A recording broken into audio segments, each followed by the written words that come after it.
Abbaan Duulaa abdii Oromooti. Abdii sirna gadaa kana baatee horatee kan deemu isa. Darbee Abbaan Duulaa Dinquu Dayaas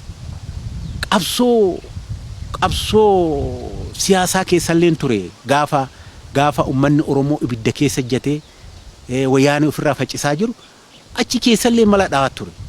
Abbaa Duulaa jechaan akkas kan biyyan gurgurre Abbaan Duulaa jechaan akkas Abbaa Duulaa nuyi akkasitti beekna. Abbaa Duulaa Dinquu Dayaas akkasitti han beekan. Abbaa Muudaa Gadaa Tuulamaa Abbaa Baayiluu Gobanaa jedhama. Namni ija fayyaan hoolaale malee ija dhibamtu hoolaale waan faayidaa Dinquudhaan baay'ee beekuu wanni hin dandeenyetu jira. Oggaa laalan waan siyaasa waan dhuunfaa ofiitii deemuu fakkaata malee guutuu Oromooti bakka jiranitti bara beelli kunoo darbe bara dabre kana keessatti konkolaataa isaatiin midhaan isaa fe'ee keessumaa Karrayyuu kan horiin nyaatu kan namni nyaatu baatee achi keessatti dafqa isaa dhangalaasee dhiiga jechuudha. Namni qarshii namaa kennu dhiiga ofii dhangalaasuu dhiiga ofii dhangalaasee uummata kana beela jalaa kan baasaa bahe goota Oromoo qofa osoo hin ta'in goota biyya Itoophiyaati. Abbaa hiyyeessatti jennan Dinquu Dayaas yeroo tokko maaltu jira mootummaan keenya kun namoota tokko ofirraa ari'a ofirraa gata. Fakkeenya amma siifan fuudha barattoota barana yuunivarsiitii keessaa yaate barattoonni yuunivarsiitii keessaa yaate sun Abbaa Gadaatti dhufte. Abbaan Gadaa wajjin rakkanneen maal goone Dinquutti kennine barattoota deeggaraa ture. Artistoota biyyaa ba'an qarshii mana ittiin ijaarratan hanga sanitti kennee kan qisaasamanii dhufan hamilee isaanii eegee nama biyyaa ba'e biyyatti galchaa ture sila ta'eef ani wannuma jiruun haasa'a malee Dinquun naa jaalatu ebelu naa jibbeedheeti matu kan nama jaalachiisu Waaqa. Abbaa Gadaa Lataa Birraatan jedhama. Gadaa Tuulamaa keessatti abbaa diinagdee abbaa sa'aatan jedhama. Abbaan Duulaa Dinquu Dayaas kana balleessee jedhee wannan argeen qabu sila balleessallee qabaatee itti meetan gorseetan daandiitti galcha malee wannan isa balaaleffadhullee hin qabu akka sirna Gadaatetti. Qabeenyi Dinquu qabeenya Oromiyaati. Siyaasni Dinquu sirna Gadaa keessatti qabu siyaasa Oromooti. Siyaasa sirna Gadaa Oromooti. Saba tokko gabroomsuuf saba tokko siyaasa isaa harkatti cabsuuf diinagdee isaa harkatti cabsuuf dura mootii cabsan nama qabeenya sossoosan harki duwwaan fuulan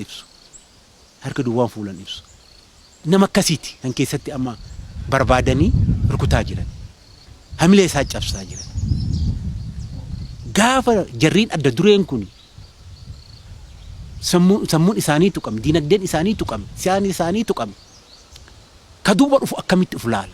Miidiyaa alagaat irratti wal baasanii wannan taane dubbachuun safuudha kun safuu Oromoo keessatti hin eegamu. Oromoon dura walillee lubbuu yaa baasu garmaleellee miidhaa walirraa naa gahu dura wal gaafata taa'ee bakka kami badiidha bakkee kana irraa deebi jedhee wal gaafata malee oduu waliin gaafanne miidiyaatti wal baasee wal diinumsee wal rukuchiisuun fi karaa badiititti wal ofuunanii akka kiyyatti hin barbaachisuun jedha. Ilma ayyaantuti yoo balleessalleen mee gorsaadhaa mee akkana godha adeeffadhaadhaa nuun jedha. Abbaa qaba obboleessa qaba lammii qaba kanaaf yoo inni balleessa nu hin gorsine.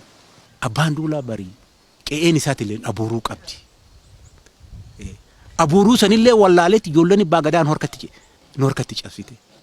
Abuuruu wallaale darba hiddii shaniiti asitti kiisa sangaa falqaati asitti laallibata fardaati asitti qe'een Abbaa Duulaa kaba jedhama. Sanillee hubatuu dadhabde ijoolleen Oromoo. Sanillee hubatuu dadhaban. Hubatutu irra jira gaafatutu irra jira. Maali Dinquun nama saba Oromoo balleessu? Deebisuu hin dandeenya akka duratti Abbaa Muudaa jedhe. Badirra jirta deebi as badi. Biyyaan balleessaa jirta deebi. Akkasoo goone malee ammalleen biyya bulchine hin dandeenya. Walambisuu sanyii wal dhoowuudha. Kana dhaamsanii qabu nama kaaniyyuu nama guddataa jiru nama tattaafatee hojjechaa jiru faanaa deemanii inaafii gaariin kana inaafanii akka isaatti hojjetanii argachuudha malee inni maal argate kana godhee jedhanii maqaa nama xureessuun Waaqa irrattis immoo cubbuu.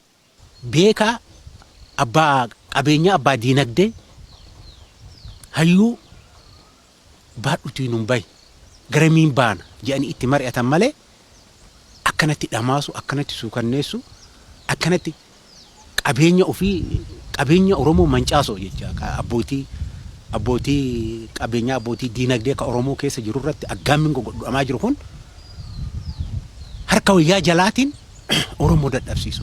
Kun immoo hamma jallataan achi jirutti malee hin ta'u sabni Oromoo fudhatu kan hin beekas.